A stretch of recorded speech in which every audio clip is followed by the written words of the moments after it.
With that, then I'm going to move into our practice this morning. And in this practice, you will start with some basic settling. I'll guide, it'll be a guided practice. I'll guide us some settling, connecting to the earth, connecting to the body and the breath. And after we've kind of landed and grounded and maybe calmed down a little from whatever we may have been doing right before this, I'm going to introduce a couple of questions that I want you to simply allow to kind of float into your consciousness. So these aren't questions that you're going to take time and sort of mental effort to try to answer for yourself in words, like, oh, it's this, this, this, this.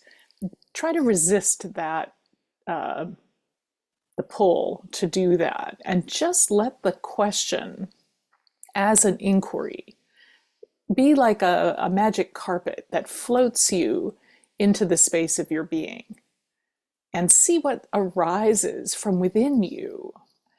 Maybe that's not in the form of words. Maybe it's a feeling. Maybe it's a sense. Maybe it's an intuition.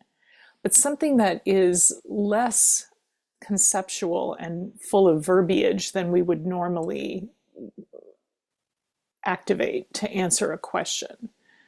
Okay, so there'll be two different questions, and I'll read each one of them 3 times with a little bit of a gap in between those readings so that you can just float the question into your consciousness, into your awareness, and thinking of it as a kind of like a magic carpet that you're riding through the energy of your being. And just see what starts to come up, see what arises, see what you feel that's arising, and rest with that. Just rest with that. So no like intellectual grasping and I've got to answer this in a bunch of concepts and words, right? This is like a different process of releasing into the space of your own being with this little bit of conceptual carpeting to float you in, and then just releasing, seeing what comes. Okay, does that make sense? Worth a try. All right, we're going to give it a try. All right, so for practice, we always invite you, if you like, you can turn your screen off as long as you can hear me. You can turn away from your screen, you could gaze out the window, you can basically limit your screen focusing time. And taking a moment to really find a position that is comfortable for you this morning. So you could be sitting on your cushion, you could be on a chair, you could be standing or lying down, but some position in which your body finds a natural relaxation. You just take a moment and see what that is for you this morning.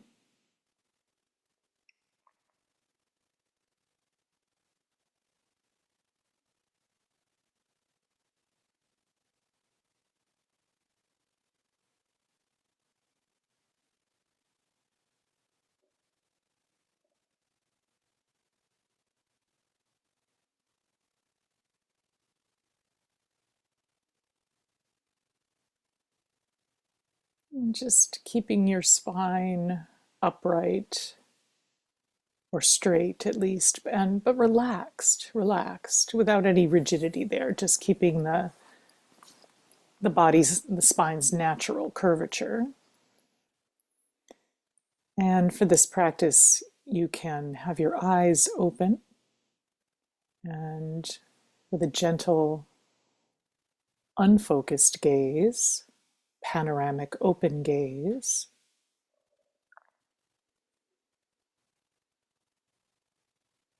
You can just have your eyes open even a small bit if you're used to practicing with your eyes closed, just letting in a little bit of light, a little bit of color.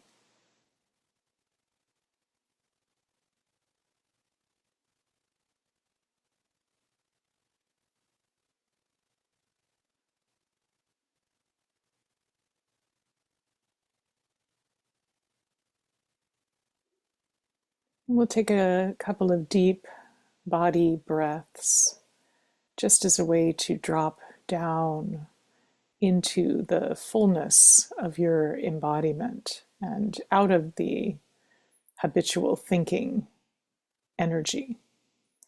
So, breathing in a long, deep inhale, feeling the belly expand, and exhaling, just releasing, relaxing, and dropping down into the feeling of your body. Another long, deep inhale.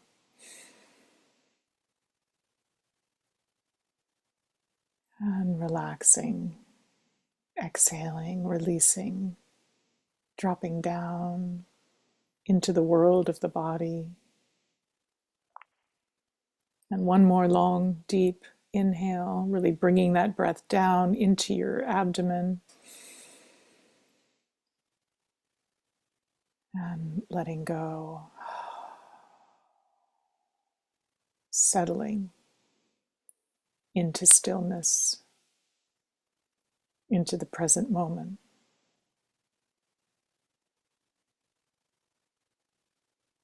Into the feeling of your body as it is right now.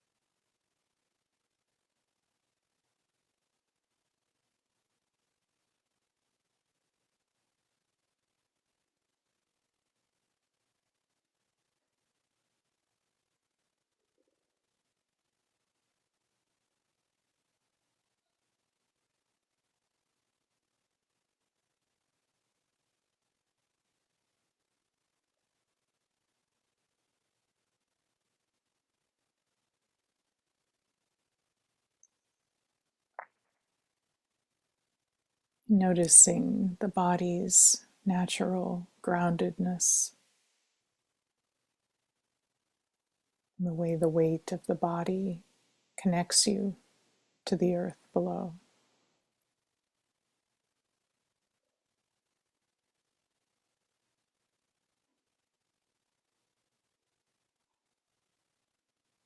See if you can really feel into that connection, inseparability between your body and the earth.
And grounding your attention in whatever sensation you notice where your body meets the cushion or the chair. It doesn't matter what the sensation is. It could be a feeling of warmth or pressure, maybe tingling. Just letting your attention settle right into that sensation, resting right there.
Whenever you notice that you've been carried away into thinking,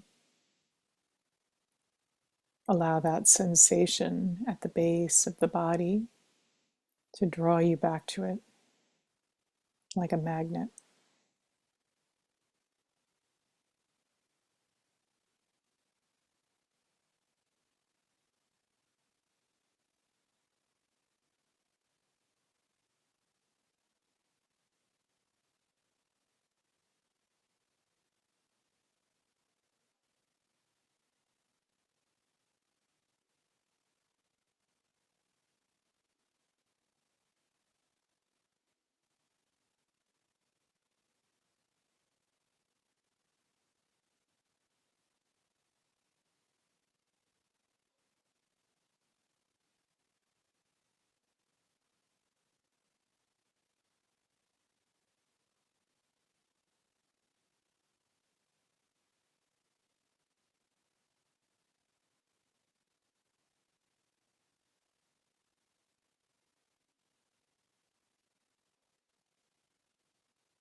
Really staying present and grounded in the body.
Now becoming aware also of the feeling of the body breathing, the feeling of the breath as it flows into the body, into all the cells of the body, and the feeling of the breath as it flows out of the body. Letting yourself become one with the feeling of the body breathing.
Now I'm going to ask you a question, and I'll ask it 3 separate times, leaving a little bit of time in between each iteration, and just allow that question to float you into your awareness, into your being, not trying to answer the question with any language or words. It's simply opening to the energy of the question,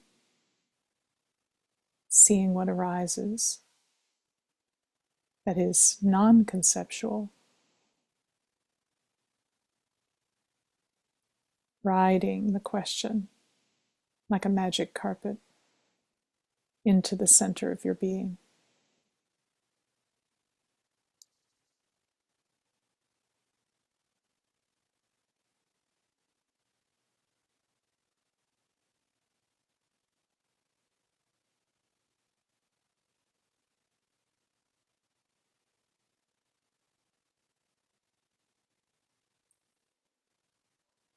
If you want to repeat the question to yourself, you can do that too.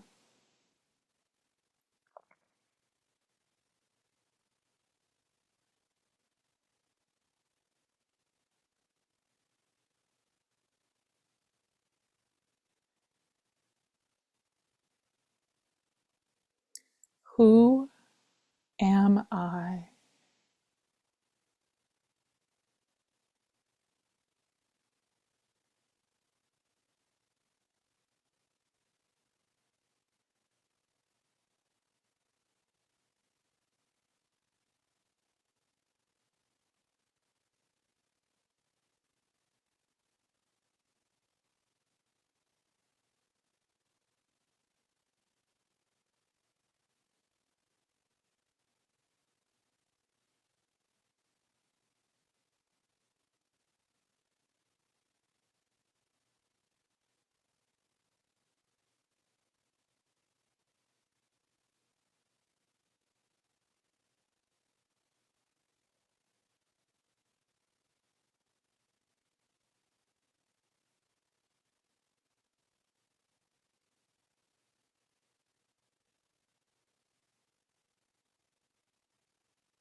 And let the question ring like a gong in the center of your being. Who am I?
Who am I?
Why am I here?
Why am I here?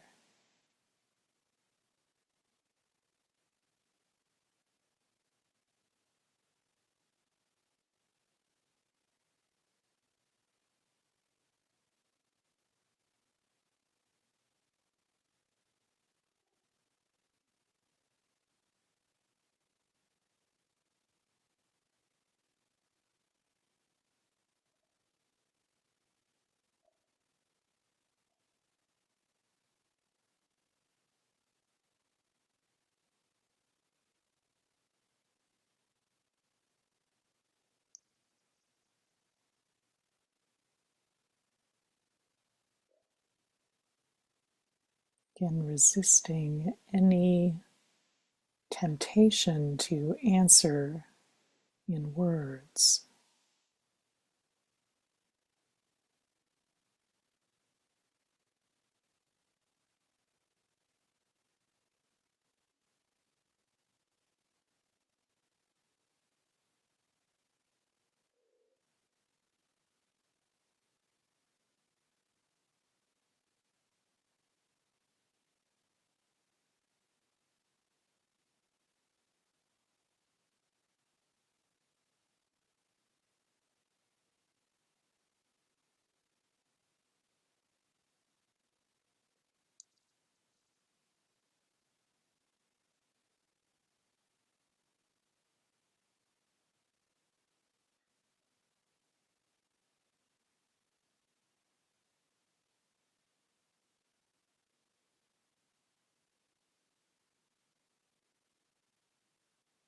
Why am I here?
Now letting yourself return to the feeling of the body breathing, becoming one with the feeling of the body breathing, connected to the earth.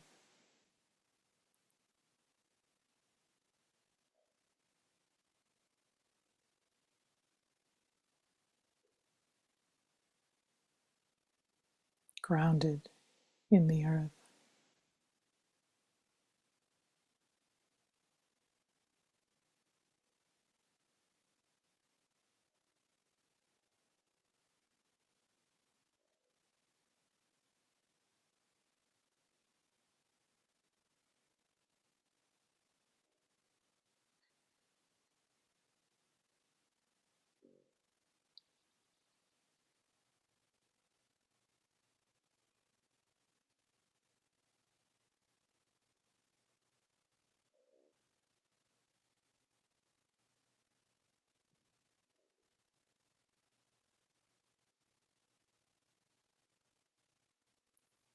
Letting your senses be wide open. allowing whatever's present in the field of your awareness to be just as it is.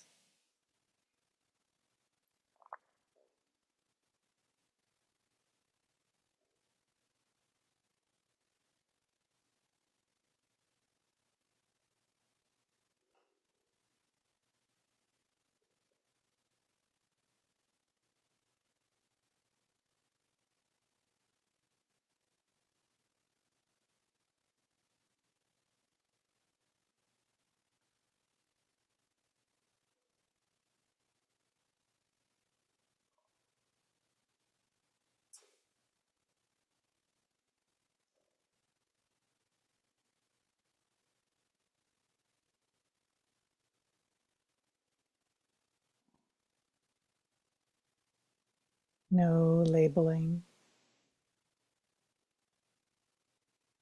no judging,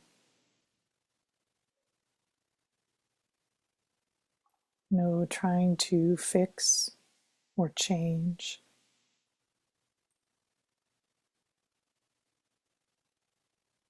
Being just as you are in this present moment.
Okay, we're going to take a little break and we'll be back at 11 o'clock.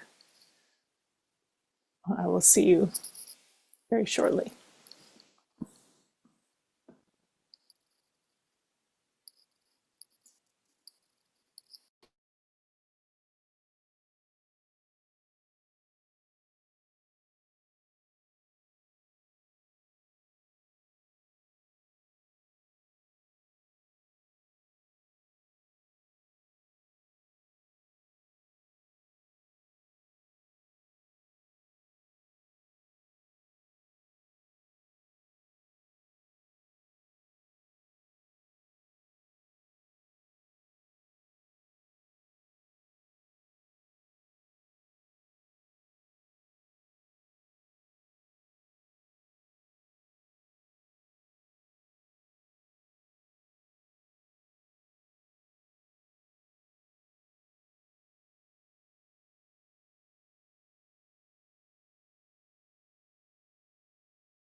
Okay,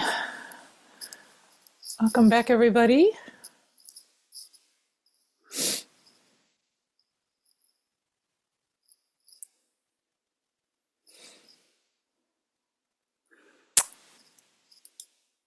So this morning, Laura mentioned something about my talking about the practice of an open question. And it's actually not so much about, of course, there's always scarf interference with my microphone. Hang on one second here. Let's see if I can pull that further away. All right. I'm going to get a new microphone someday. So Laura mentioned something about my talking about the practice of an open question, which isn't 100% actually what I'm going to do. I want to talk more about something I'm calling, hang on, I'm just turning on a light here. Okay. What I'm calling an open question mindset. But I'll get to that. So, I was thinking about what to talk about today, what to share with all of you. And I kept coming back to this feeling of, in a sort of sense, being stuck. This feeling like, what do we do when it seems as if, or it feels as if our personal sense of growth or opening or movement on the path, but also, in addition to that, when the circumstances that are unfolding in the outer world, when the kind of combination of these things brings us to a place of anxiety or depression or rage, despair, a feeling of being blocked, feeling of just not really knowing what to do, to get things moving, to make a difference, to try to respond in a transformative way, or in a way that makes a difference to what we're facing in ourselves and in the world. How do we find a way forward into clarity, into openness, into trust, into freedom? So, these days I've really been contemplating those two questions that I floated in our practice. These two questions are like, who am I? And why am I here? Who am I? What does it mean to be a human being? And what is this situation that I'm experiencing? And why am I here? Why am I on this planet at this time? Not why am I sitting here at this desk, but why am I here on this planet at this time? Why are human beings here?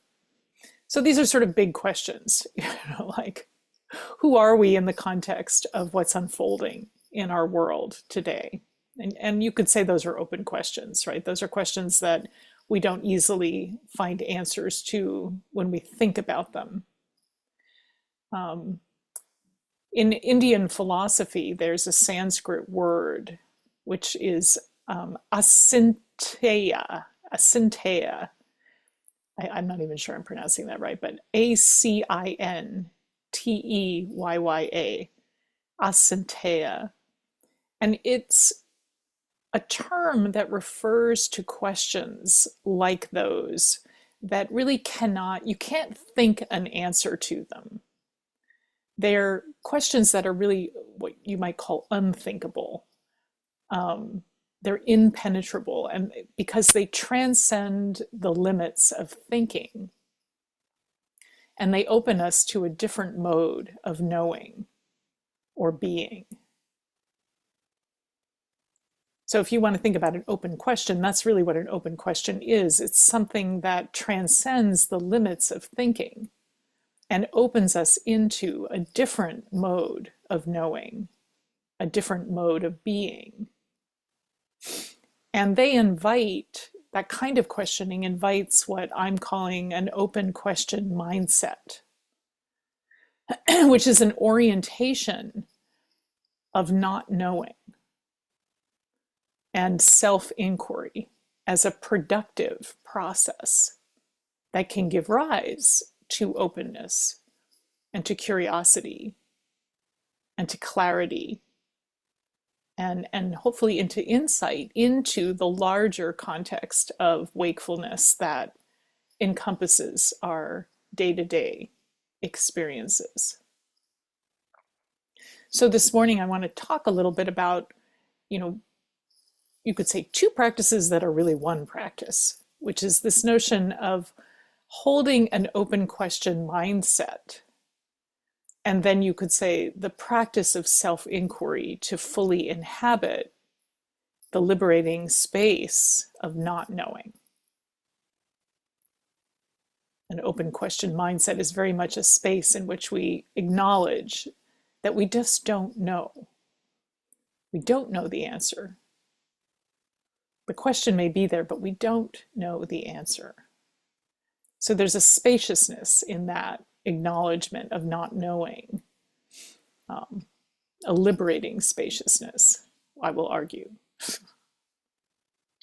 So what is an open question mindset? Let me come back to this.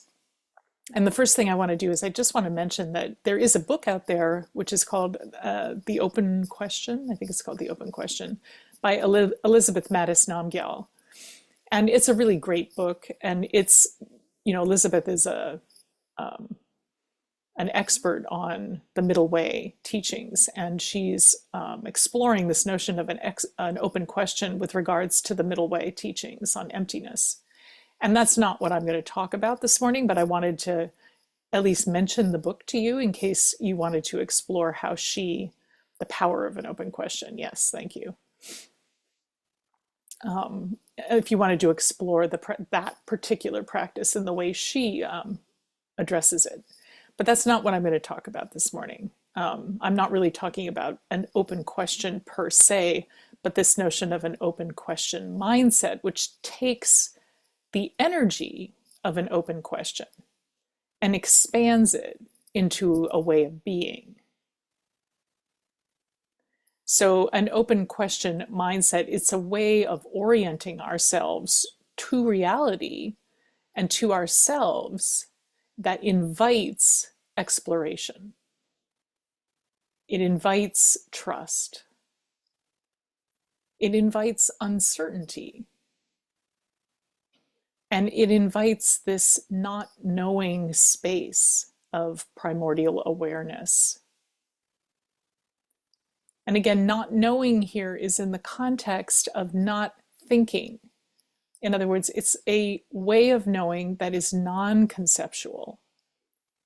So we could call it not knowing, because it's arriving, the energy of understanding is arriving through a different way of being than our habitual mode of thinking our way into our answers.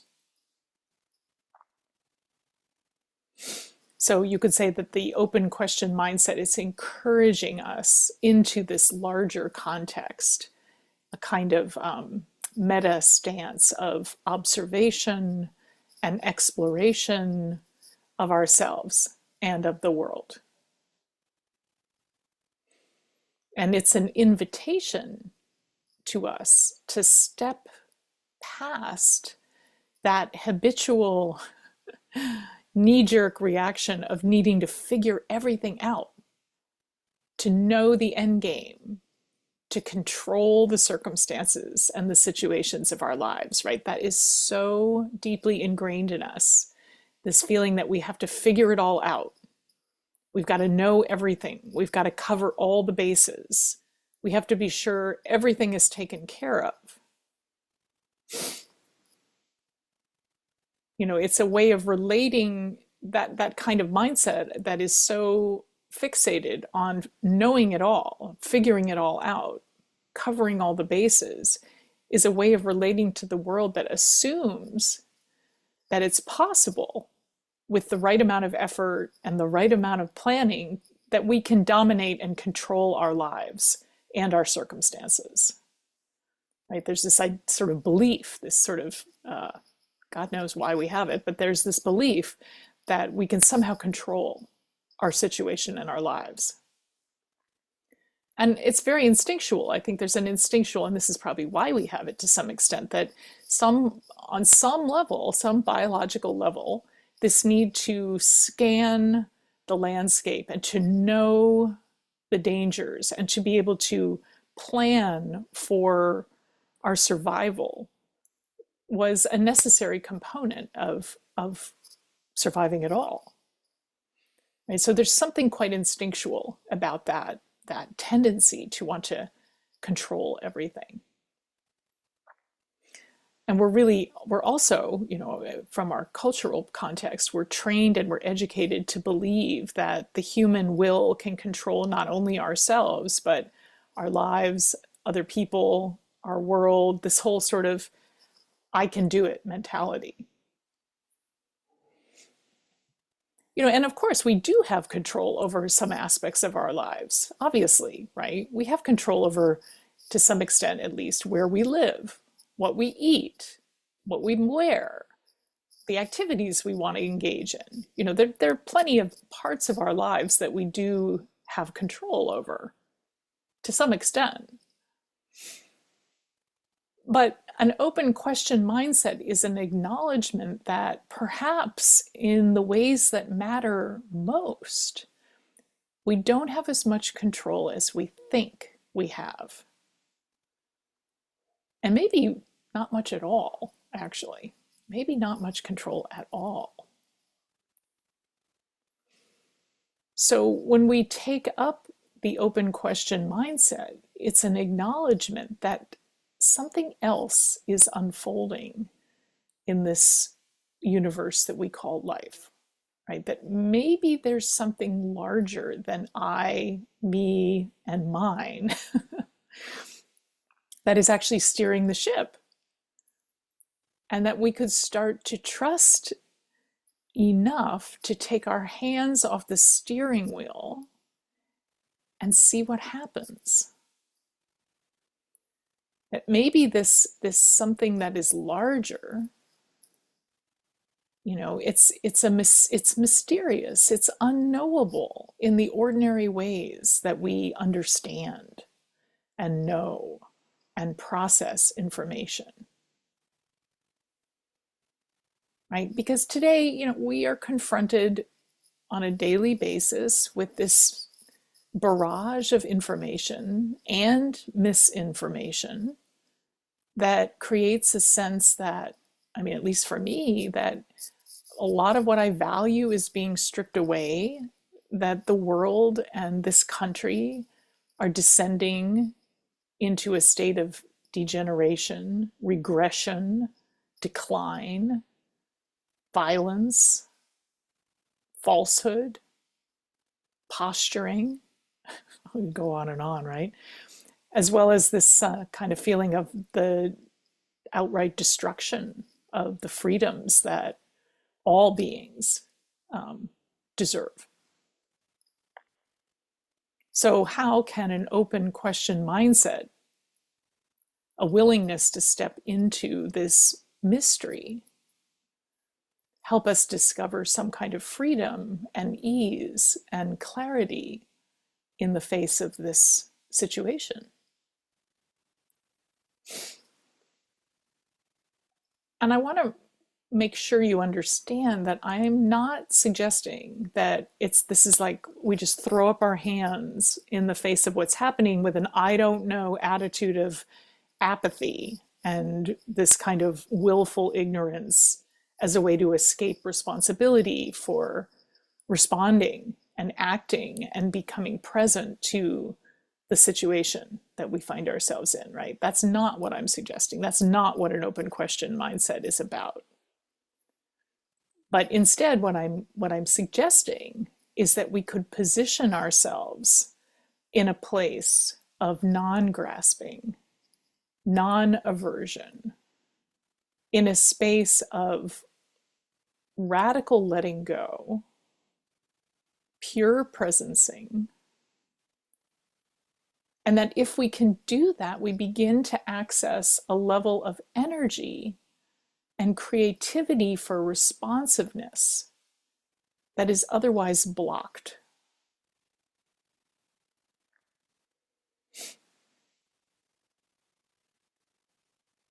So to find this kind of inner freedom or inner liberation within ourselves, it doesn't necessarily mean that we have to eradicate or dissolve the factors through which or by which or in which we feel imprisoned. Right? Freedom is something that we can awaken to within the bounds of our imprisonment. And actually, from the Buddhist perspective, we are all imprisoned. And in particular, we are imprisoned by, this is what we're imprisoned by from the Buddhist perspective, we're imprisoned by this self-referential trance of identification with the ego. We're imprisoned by our thoughts, our emotional reactivity, our hopes and our fears, our self-referential needs and obsessions. We're imprisoned by our fears and anxieties, our projections, our expectations, which all comes down to really being, to essentially saying we're imprisoned by our narcissism. This constant focus on I, me, and mine. My problems, my desires, my failures, me, me, me, me, me, me, and more me. So to become free, we need to generate a transformative energy that is powerful enough to break consciousness free from that kind of bondage to ego fixation, which is so habitual. If we really look deeply into our experience, we start to see all the ways that however we're operating, there's a constant reflection back to I, me, and mine. What am I doing? How am I not good enough? How am I? It's just a habit. It's a very strong habit pattern, and we are trapped by it. So we need an energy that is forceful enough to awaken consciousness from this stance of separateness, and that can catapult us in a way into the truth, the actual truth of who we are and of our interconnectedness and of our vastness, the spaciousness of our innate being. So what is that energy? Like, how do we get this energy? How do we generate this energy within ourselves? And what I want to suggest is that when we can access this open question mindset, that we activate a transformative sort of flash of energy that can awaken us beyond the confines of the small ego self. And one way to access the open question mindset is this practice of self-inquiry, right? Using spiritually powerful questions that point us back towards a different way of being in relationship with ourselves, one that is not so self-referential. Because a spiritually powerful question is one that inquires into the truth beyond the question, right? It inquires into who and what we really are beyond that question. It could be other kinds of questions too, right? It's a question that has energy for us, that arises from our deepest heart. So you might actually just think a bit at some point about what are those kinds of questions for you. They don't have to be the ones that, I was exploring in the meditation. But one way to see what questions are spiritually charged for us is through this practice of self-inquiry. And if we don't know, if we don't have, questions right at hand, we could also take advantage of those kinds of questions that have been generated by other spiritual explorers, right? Because this practice of self-inquiry has a very long history in the spiritual world. really like from the Indian Sadhu Ramana Maharishi to Zen koan practice to the diamond approach to Mahamudra practices of Vipassana. There are many spiritual paths that use this kind of engagement with the self through inquiry as a practice that can lead to freedom and to insight and to healing and to a sense of deep ease and peace within. So I'm just going to give you some examples of how, what that has looked like in other traditions. Ramana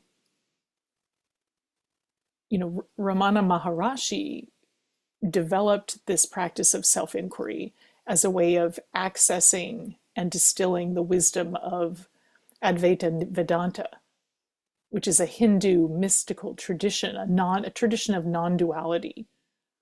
And it's a tradition that teaches that our deep pain, life's deep pain and confusion is arising from this mistaken idea that we have about ourselves, right? Which is there are a lot of parallels here with the Buddhist tradition, which is why I'm giving you this example. But if you're not familiar with Advaita Vedanta, according to that philosophy, we believe that we are individuals who are living in the world, right? That's how we usually think of ourselves, individuals living in the world. But from this perspective of this Vedanta tradition, we're not. We're actually the awareness within which those thoughts appear. And there's tremendous parallels there with Dzogchen and Mahamudra traditions in the Tibetan Buddhist or Himalayan Buddhist world. Many of the teachings on primordial awareness, which are expressing very, very similar orientation. So in the sense that if we look deeply into our own consciousness, and particularly if we look deeply into the sense of I, or I know in the IFS tradition, they say the self-energy, right? The self-energy, for those of you who are familiar with internal family systems, which I don't know that much about, but a little bit. And I love this notion of self-energy. But if we really look deeply into that self-energy, we start to experience this truth for ourselves. And it's really a truth that goes beyond words. And when we really enter into the questioning around what is this self, this I, there's a opening into a freedom that it's not supernatural or anything, but it's also not ordinary. It's a liberation and a kind of a peace that goes beyond words. So again, if you think of the example that we did this morning, who am I? Who am I really? And to float that question into the field of our awareness can reveal answers that are beyond doubt. Because the answer, it's not a normal answer. It's not an intellectual answer. It's not a conceptual answer. But it's an answer that's arising through this wordless, direct experience. So it's the revelation of something that is beyond language, beyond words, something that can't be doubted. It can't be fully explained, because that kind of a question actually begins to dissolve the frame of reference within which it made sense. So the whole conceptual scaffolding begins to come down when we really enter into the energy of that kind of a question.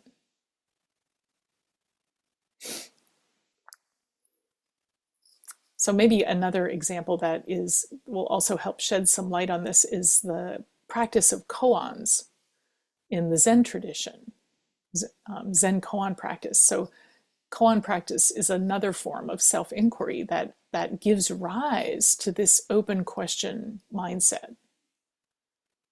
You think of like this classic koan of, what is the sound of one hand clapping?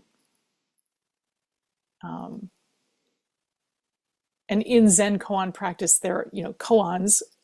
If you're not familiar with what a koan is, it's a paradoxical statement or question like that. What is the sound of one hand clapping?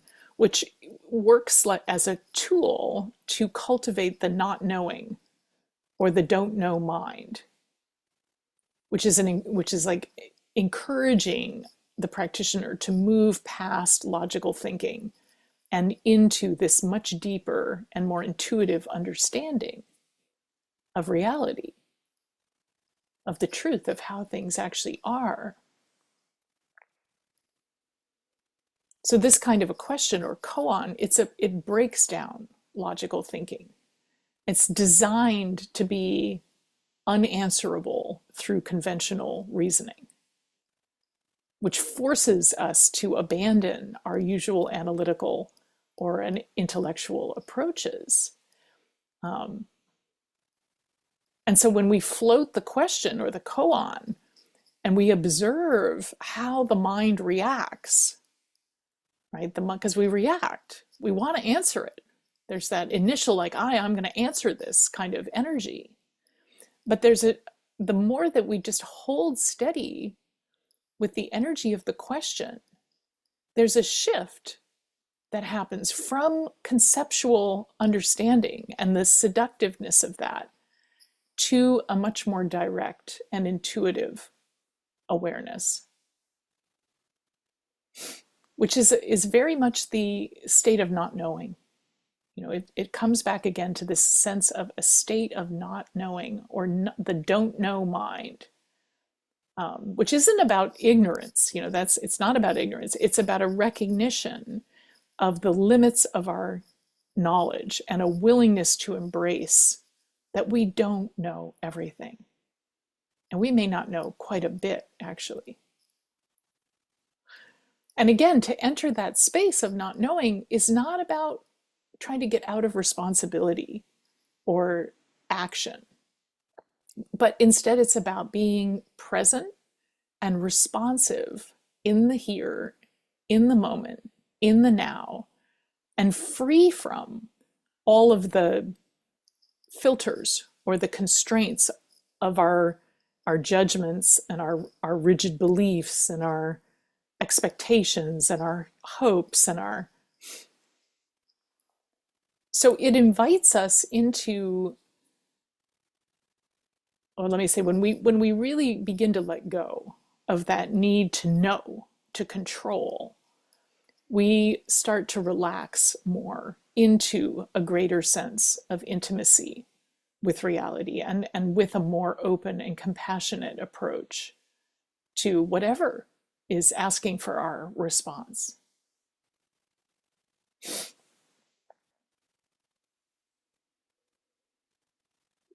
So just a couple more things, and then I want to open it up here. But how do we go about doing this?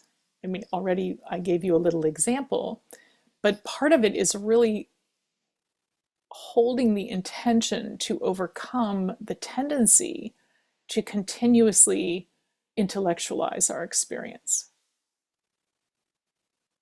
So the idea here is to keep our direct experience from being colored or prejudiced by something we think we know about what we're going to experience.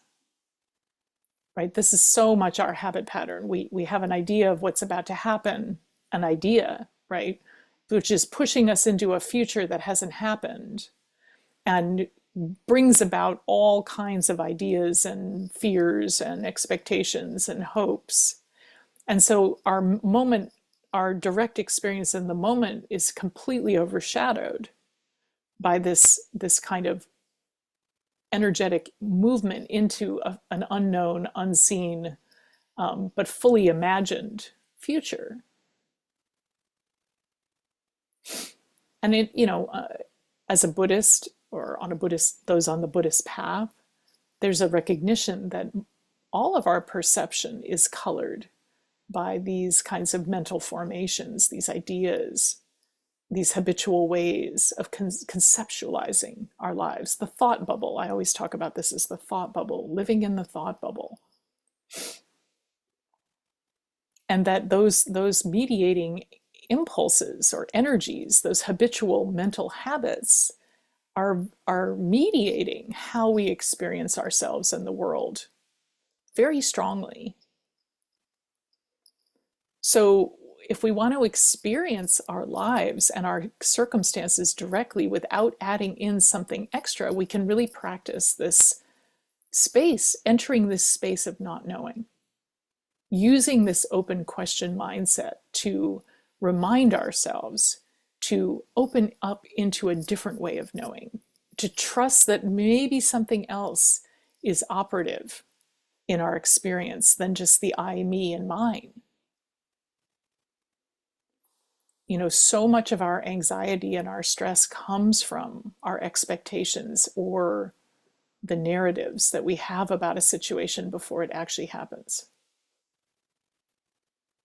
And not knowing is a pregnant, very deeply creative space that lets go of reference points and allows the workings of the universe to do us.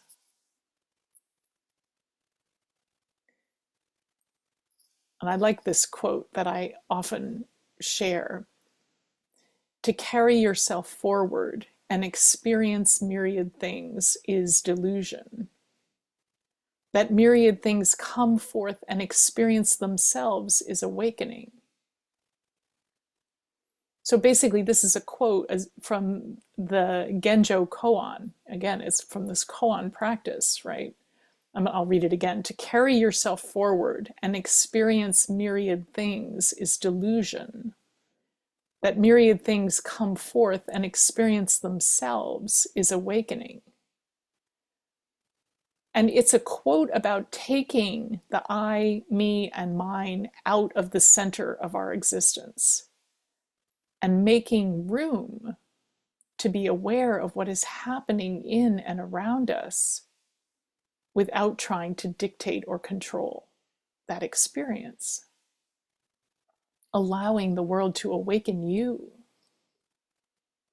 So this open question mindset is inviting us to notice this spaciousness of interconnectedness that is right at the center of who we are, that is who we are. And we can access that open, curious, not knowing state. When we do that, the energy that has been bound up in the need to control or to fix or to change or to alter or to ensure some kind of certain outcome is released. That energy is released, and that as it's released, it frees us up to engage our lives with increased flexibility and adaptability. It frees us up to be open to new possibilities so that we can respond to the challenges that we're facing with care and attention and resilience and less stress and anxiety. So if we can begin to live from an open question mindset, there's room to relax. We don't know everything. Actually, we don't know much. We barely know anything. So we can practice trusting the more that is always operating around and through us, can find a place of peace and ease, even in the face of what seems the ideas that we have about what all of the ideas that we have about what's happening, who we are.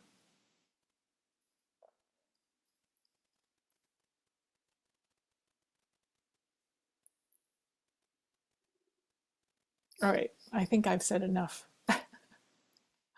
And we have some time. So I wanted to open it up and see if anyone has comments, questions, thoughts that you might want to share.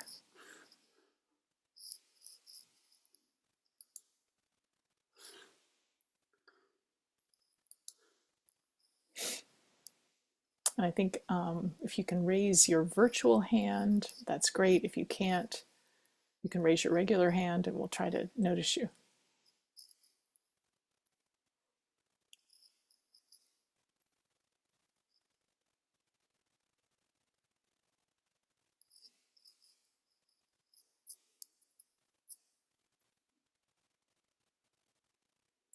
I can only see a very few faces here, so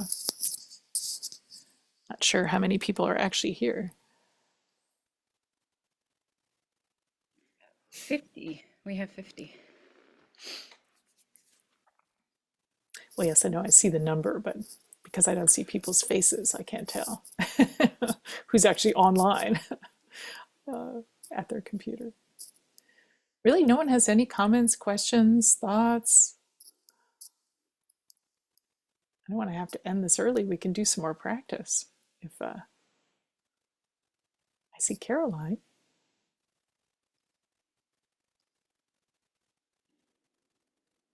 I think you, yeah, there you go. Hi, I'm just curious about the book that you mentioned, The Open Question by Elizabeth somebody. Are you recommending that as something to look at or not? I mean, not in particular, unless you're interested. It's just that some people might have heard of her and her book. It's called The Power of an Open Question. It's in the chat. Oh, okay. By Elizabeth Mattis Namgyal, who is the wife of Dzigar Khantrul Rinpoche. But she's a really wonderful teacher. And she teaches primarily on the middle way teachings. And it's mainly I brought her up because this topic could easily be instantly connected with her. But I was not drawing on her work when I was thinking about this. Yeah, I mean, it sounds so simple the way you explain it. So doable. And I guess, you know, I think about the ways I can try this in everyday life. And yeah, I just said to my son this morning, "You're so opinionated." And so I'm wondering if, you know, where that was coming from. But, you know, it's like you notice it in other people, but right. It's harder to see yourself, but thank you. Thank you, Caroline. It's so true. It's very easy to notice in others. Oh yeah, look, you're so opinionated. You have so many expectations. Oh, you're so, and it's like, okay, wait a minute. Right. Let's look here first. Yeah, I mean, it's innately obvious why that would be freeing to do this. Right. If you can do it, but as you said, these causes and conditions are so profound and so entrenched that Yeah. I guess it takes a lot of meditation to move beyond them. Yeah, or maybe meditation, and also I think just a lot of reminding ourselves that some of the, you know, a significant amount of our stuckness is coming from ourselves.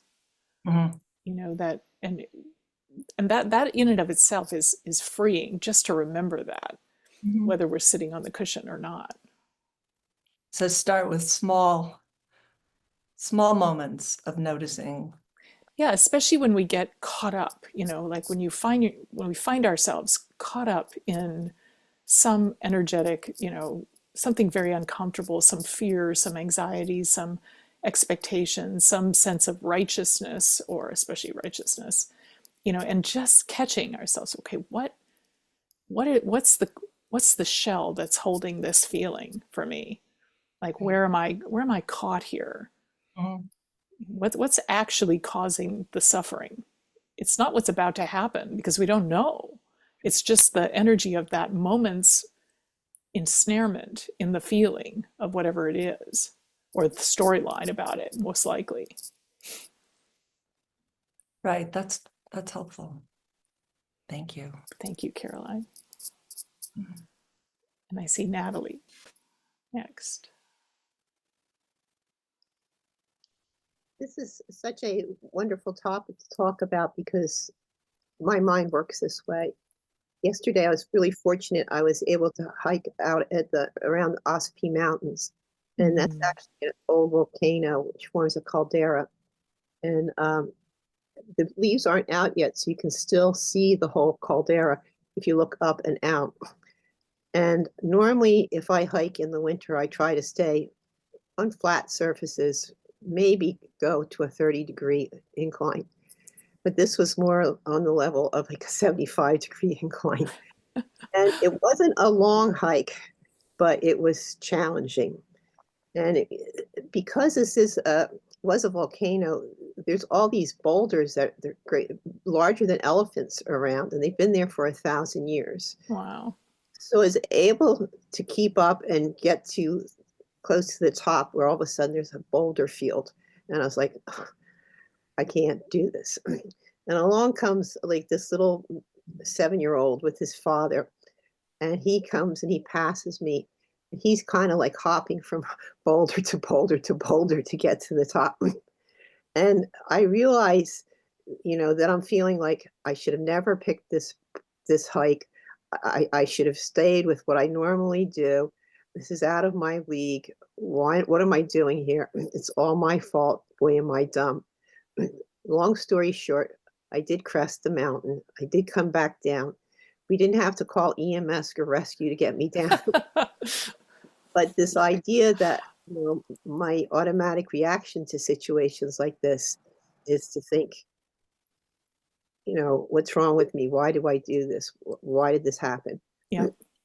The only thing that really saved my bacon was the beautifulness of the area I was surrounded by, and this wonderful little 7-year-old boy that could hop like a goat from one rock to the other. And it was really a joyful thing to see.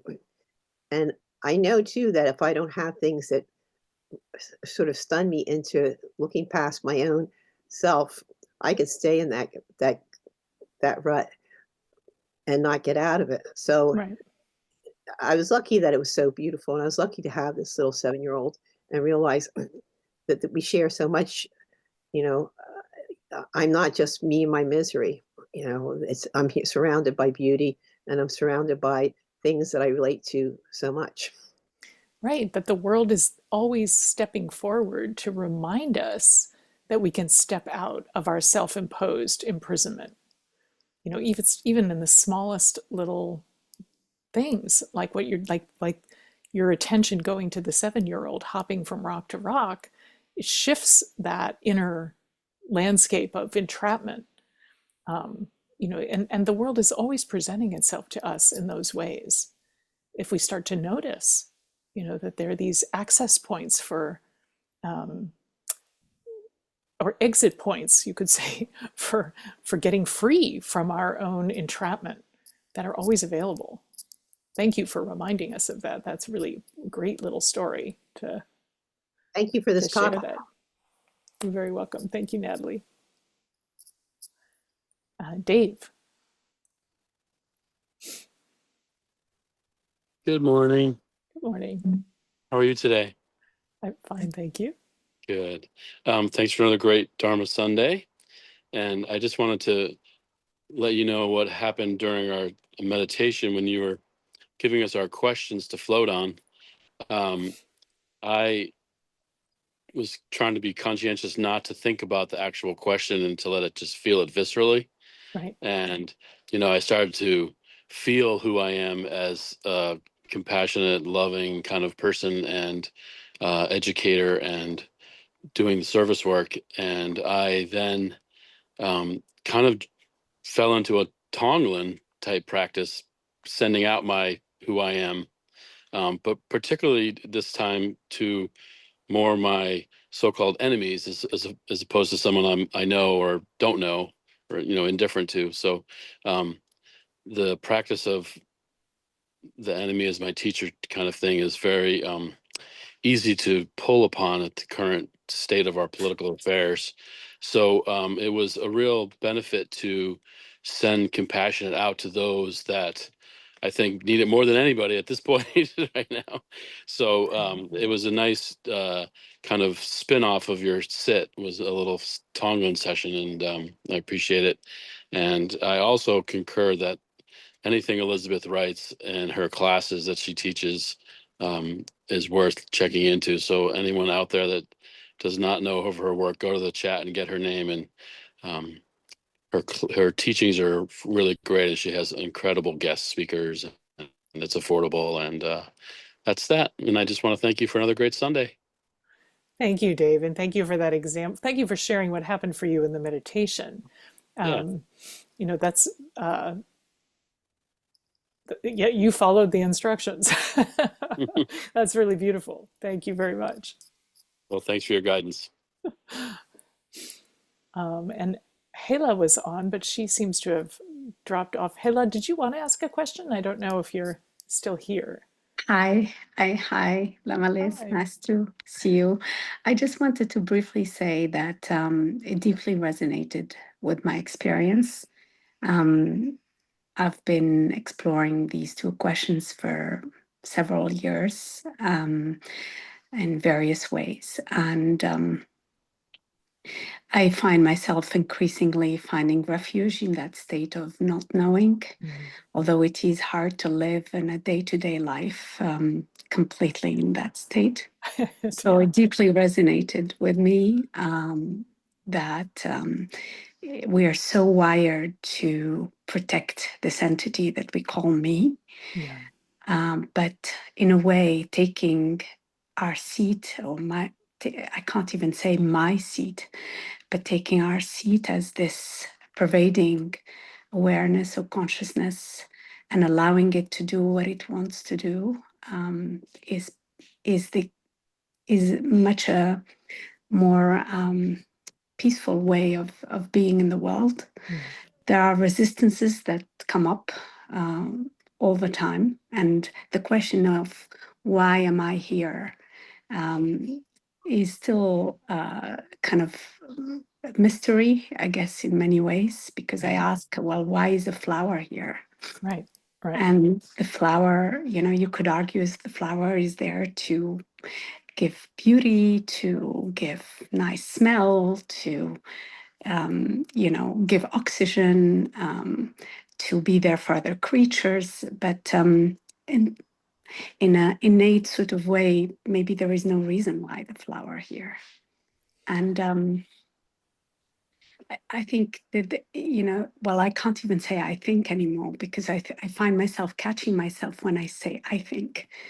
Because when the moment that I think we open our mouth to talk about these things, I find that words evade us and certainly evade me. So I just was compelled to say something. I'm usually quite shy and don't answer or stay kind of off camera, but it resonated so deeply with my experience. So I wanted to share that I think one of the things that helps is to hear that other humans are grappling with these things and trying to exist in a world where we let consciousness be in the driving seat and awareness be in the driving seat. And I do love a quote by Nisargadatta Maharaj, who says, "Wisdom tells me I'm nothing, love tells me I'm everything, and between the two my life flows." So I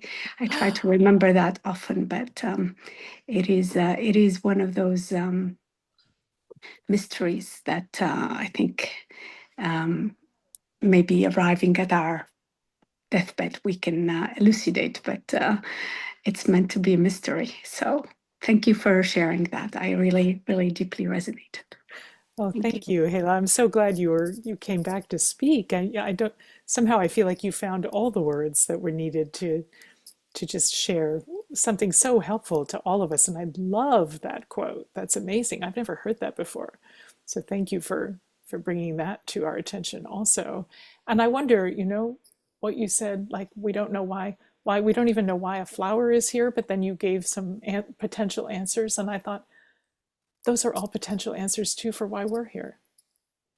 So thank you. I learned a lot from what you just shared.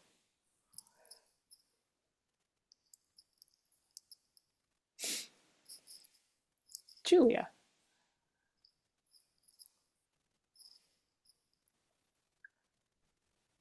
Thank you. I too deeply resonate and appreciate your talk, and the whole experience of opening to and resting in not knowing, and the practice of it. And for me, I find that, and also I find outrage and terror, and like how, like there is particularly with the political things going on, I do run into a lot with terror and rage, and not knowing, and praying for these hearts, mine and all, to awaken unstoppably. And I guess my question is, you're not saying to be passive. I love the thing about letting go of the steering wheel and trusting, but a part of my trusting is trusting this outrage as well, and on behalf of myself and others that are suffering as a result of what's going on politically. So that's where I always get mixed up. I guess caught up or confused, because it's so much a part of my history to silence myself. And so I wonder if you can speak to that. I mean, of course, that is the question, right? That is such a great question. And because those energies of outrage, of, fear, anxiety, despair, are all arising for us in various forms forever. I mean, I really believe for most of us, when we encounter the news and we see what's happening, it just brings up a lot. And I think this kind of a teaching is not, and again, I want to say very clearly, it's not about just taking an apathetic stance and doing nothing and putting our heads in the sand and saying, oh, I'm going to navel gaze and I'm not going to engage. And it's about holding a bigger space for our experience than the locked down energetics field of anger or rage or despair, and trusting that there's more happening, that if we can hold the bigger space of not knowing, we start to be informed by something that's much bigger than us, and that our action, how we come into the world with action, is not just informed by the rage or the despair or the anxiety. That's not the only, I mean, ideally it wouldn't be at all the ground from which our responsiveness springs. That our responsiveness is springing from something much more creative, much more open, much more able to access and be aware of what's really needed. Because what's really needed is not more anger or rage or despair, right? That's not what's needed. It's not that we're not going to feel that, because we are. And those energies are just moving through us. They're moving through us. If we can let them just move through and not latch down on them and create more and more stories to reify them and hold on to them, then something else can start to come through us. So none of these teachings are teachings in not doing anything to be engaged with the situations that we find ourselves in. They're just teachings in how to source those actions from a different space than the habitual self-referential, self-fearful, self-enraged, etc. kind of place. Thank you. I feel like I ask that question every time, and I can never hear your answer too often. So thank you. Yeah. Oh, you're welcome. It's a question that comes up every time, and it's an important question. It's a very important question. So thank you. Justine. Hi. Hi. I just wanted to say thank you for that. And that's one of my favorite books, the Elizabeth Madison Miguel. Because I think when you ask the questions, it's about what you also ask that what is my relation to I? Mhm. What is my relation to here? And it sort of pries you away bit by bit from this self-cherishing Right. um, Right.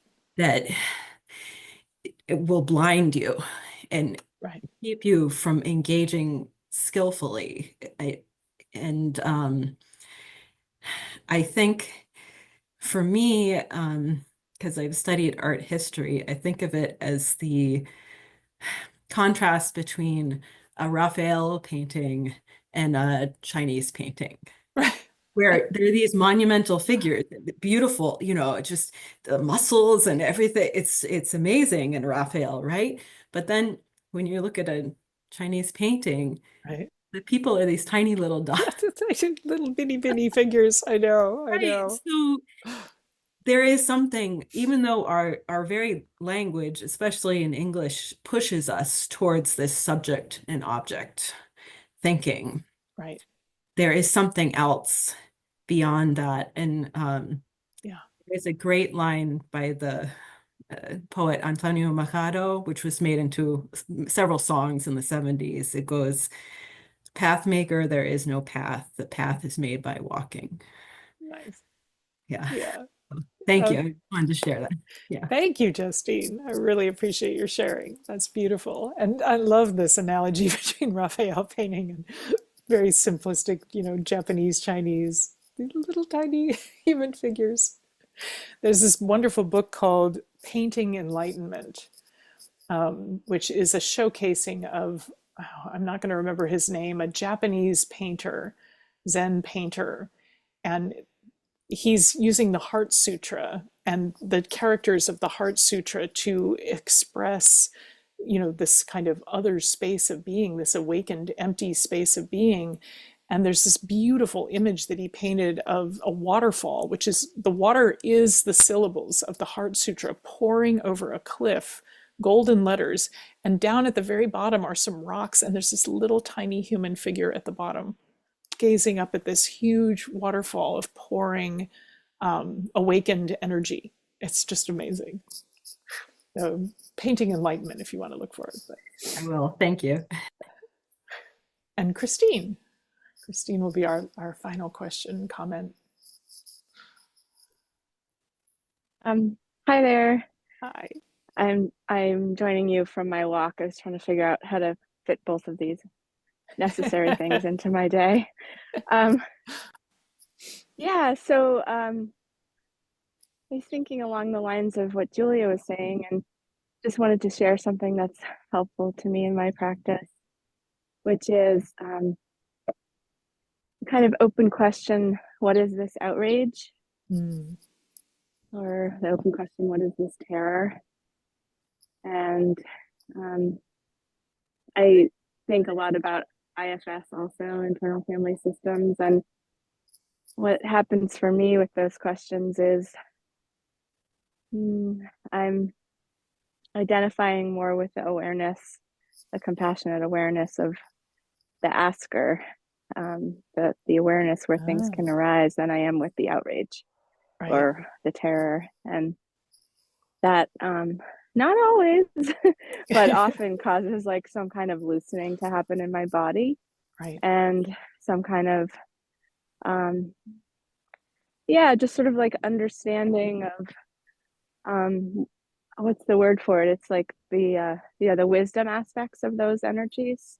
Like the outrage is there because of love and because of my sense of being connected to all people, and the terror is there because pretty much the same reason I love love the world. Right. So I just wanted to share that practice. Oh, that's so In case beautiful. that's helpful. Thank you. Well, for me, it is at least that reminder of what's more essential than the outrage is the love, because we wouldn't feel the outrage if we didn't feel the love.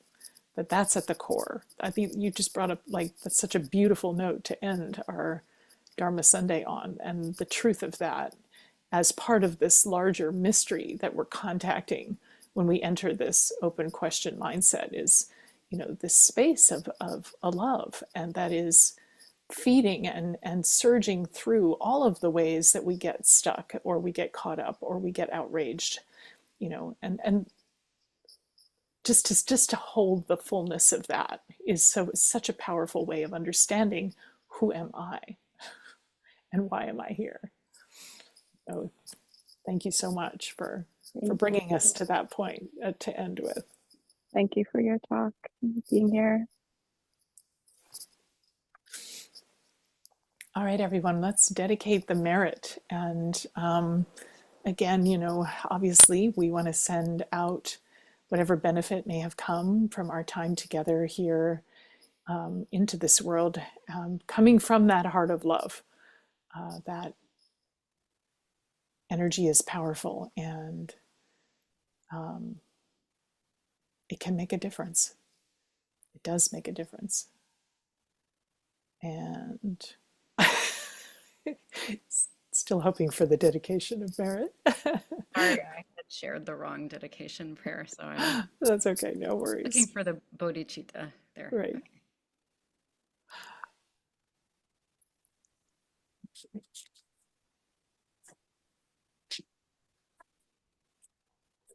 So just holding in your heart the energy of love, and I'm going to sing the Tibetan and then we'll chant the English. So maybe if you're not muted, you might want to mute just so we don't get too much discordance. Oops. We can do this one. This one's fine. I like this one too. But I think we should do the bodhicitta one if we can. Yeah. I'm sorry, it was a keystroke error. Okay.